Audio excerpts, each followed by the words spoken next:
At Apple's worldwide headquarters in Cupertino, California, flowers, candles, and electronics made a modest shrine. Around the world, it was among the first signs of grief at the loss of someone who was much more than a phenom in the technology world. Former CEO Steve Jobs died Wednesday after a long battle with pancreatic cancer. I'll never get this memory out of my head, just where I was, just getting a phone call from a reporter. And they just said, "Have you heard the news?" And I instantly knew what that meant. Steve Wozniak founded Apple Computer with Jobs in 1976. We had jobs on the side. We had nobody that could loan us money. We had no business experience.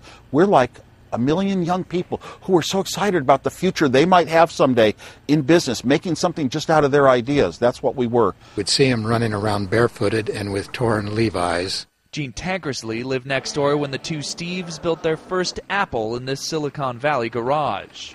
He told my wife, when she asked, what could you do with this, he said, well, you could put your recipes on here and call them up instantly. And she says, I like my card file.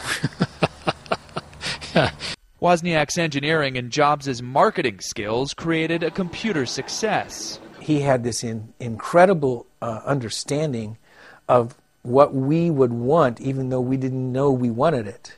But Jobs was forced out in 1985. When the company was on the ropes, he returned 12 years later. In his second act, Jobs rehabbed Apple into a consumer electronics giant. He instilled the values of beauty and design and simplicity.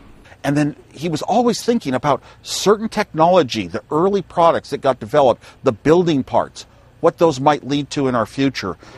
On the sidewalk by Jobs' home, fans adorned the fence with half-eaten apples, the company symbol. Someone even left their old iPod scrawled with a quote from Jobs. Curious neighbors snapped photos with what else? Their iPhones. I've always been a huge fan of his, but you feel this huge loss of a huge presence, and yet it seems like he's still with us also. His legacy is really all around in the form of Apple products, the Macintosh, iPod, iPhone, and iPad. And maybe that was really Jobs' greatest contribution, was the ability to take a good idea that already existed and make it right for the consumer. The public display of emotions about electronics may show how the 56-year-old innovator's ideas changed American culture.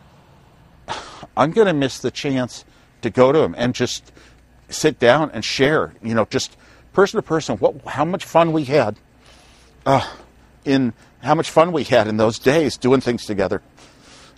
But you lose it and you can't ever go back. And just have those conversations that make us both smile. But also how his friends and even competitors will miss him. John Moen, Associated Press, Cupertino, California.